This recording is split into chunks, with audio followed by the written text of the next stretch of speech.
This video is brought to you by Miniature Market. Thousands of board games, miniatures, and paints, discount prices at miniaturemarket.com.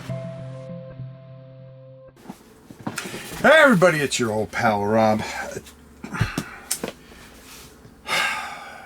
You know, this could take a lot of heat, but this is my opinion.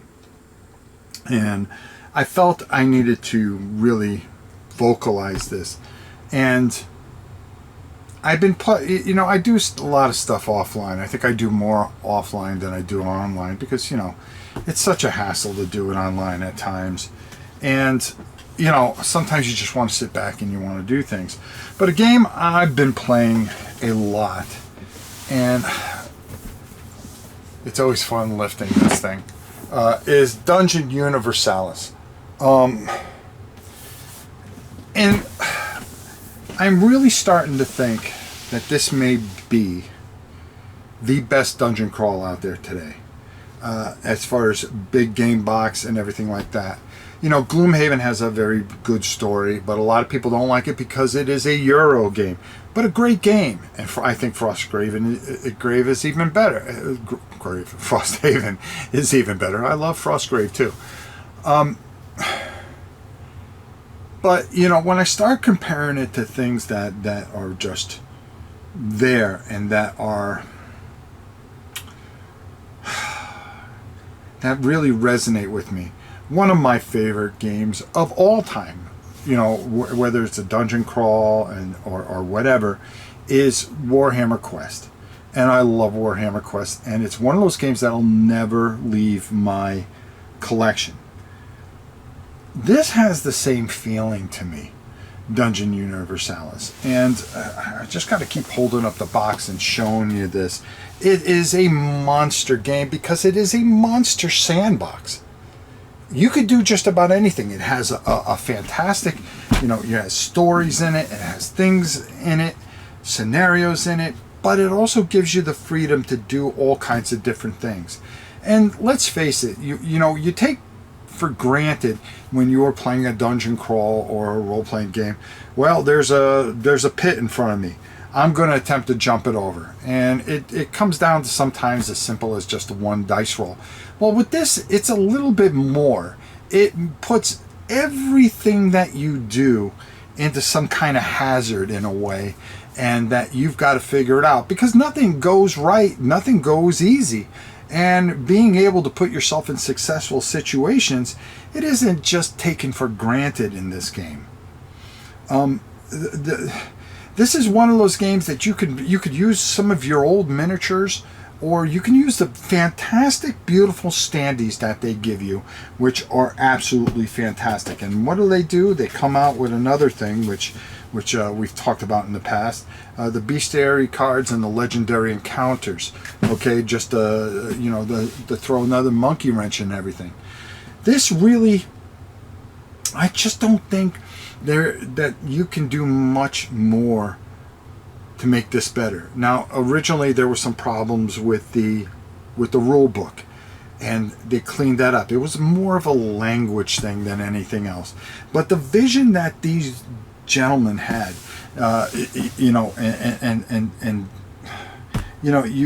Ludic Dragon, you have to give them all the credit in the world, because I still don't feel this game gets the overwhelming love that it deserves.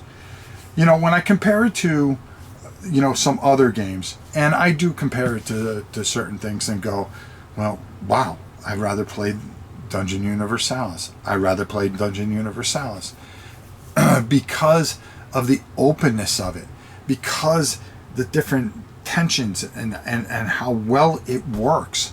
Okay, the threats and how things work, where you could play it with a room full of people, or you could just play it on your own and get the same rewarding experience out of it.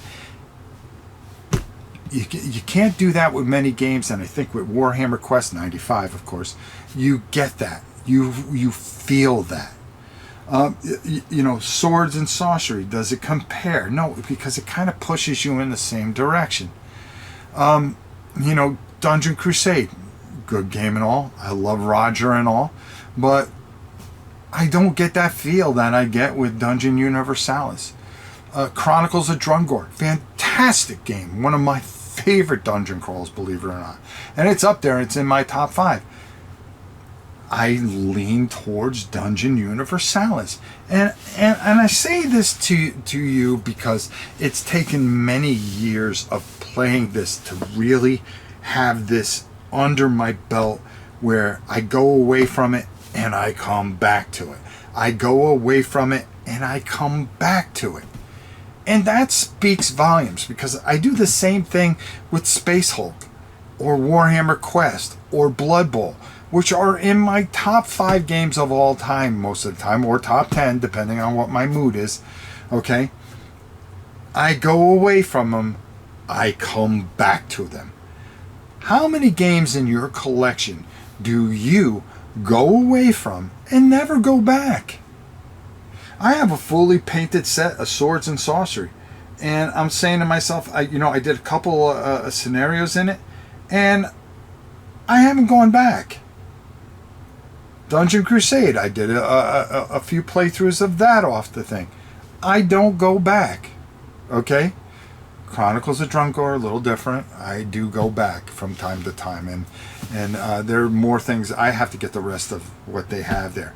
But I have to feel that in my time, my existence, that for me personally, this has to be considered one of the greatest dungeon crawls of all times. And can you put that in there? Okay? Now, I leave out games like D100, 4 Against Darkness, and things like that, because this is a big box experience. Tiles, everything's in front of you, and so forth and so on. And where those games I do go back a lot more to, this, taking it out and experiencing how great this is. I've made quite a few videos years ago about this, and up to a couple of years ago, and I haven't made a video in a while. And I was thinking, because over the weekend I was playing this, and a matter of fact, I was taping it for one of the days that I'm away. Like I said, there's going to be like 20 to 25 days of playthroughs, because I'm going to take a break. I need a break. Okay, but tons of content will be there. Playthroughs. Not to get on that subject, but I wanted to do something, with one of my favorites. And I bring it out and I get that feeling all over again. It always feels brand new. It always feels special. It's special when you play Warhammer Quest. It's special when you play Blood Bowl. It's special when you play Space Hulk, Battletech.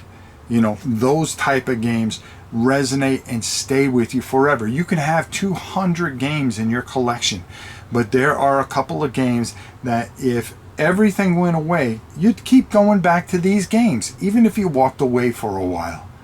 Okay, a month or 2, 6 months.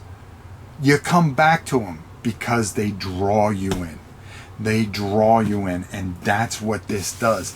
And I have to consider it one of the greatest dungeon crawls games out there of all time. I keep holding it up so for those of you that just pop in here. And I want you to see it. I want you to hunt this down. I want you to get this.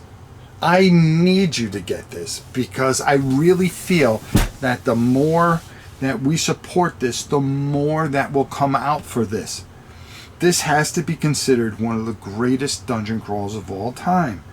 Now, you have your dungeon snobs and you have your, dungeon professionals that will probably disagree, and that's okay. This is my opinion, okay? And they're a lot smarter than me. Maybe listen to them. But for me, playing dungeon crawls since the inception of D&D, okay, back in the 70s, when I was a kid, okay, and living my life through and playing all these different things, a couple things stick out. Really stick out. First edition D&D, of course. Warhammer Quest, Hero Quest, okay? They stick out. Do I play Hero Quest as much? No, I don't come back to it. Now that they made it you know, out there so much, I guess. And plus, it doesn't hold up. It really doesn't. It doesn't hold up the way Warhammer Quest, which is its predecessor, holds up. And then I think of different things. And, I'm going off the top of my head here, folks. Okay? And you got to forgive me for that. I'm going off the top of my, because I think, when I think of games, it's what pops in my mind. Now, I may go to another section, because that's how I found this again, is I started cleaning up here, and there it was, and I said, oh God, I got to play this. And again, maybe I'm not mentioning something. Could be. I'm looking around the room. I go, what am I missing? Am I missing the D&D box games? No, they're nothing compared to this. Oathsworn, great game. Story right down the middle, though. And great story. Love that game. Love the miniatures. This is a game that really doesn't need the miniatures, and the standees just make it stand out, and they're beautiful. And, it's one of those games that it pulls you in, but doesn't have to overproduce itself to pull you in. And like I was saying, when I think through my history, the things that I have to keep in this collection, come hell or high water, this is just one that is at the top of the list because of all the things you can do with it. And they're not done yet. Oscar and the boys are always doing something with this fantastic, amazing experience. So Dungeon Universalis, is it one of the greatest dungeon crawls of all time? I guess time will tell. Popular opinion will tell. Some people love it. Some people think it's a little too complicated. Me, I think there's a sweet spot. And if you invest the time, like I've said with a couple other games, it's very rewarding. You get a lot out of this. And this is wonderful and fantastic and glorious. So, as always, go check this bad boy out. It's so worth it for the few of you that haven't. And I've got to put a crown on it. It's a tough call between 95 and this, but the more they keep doing things with this, the more I keep on wanting to put the crown on it. Until next time, it's your old pal Rob. We'll see you soon, everybody.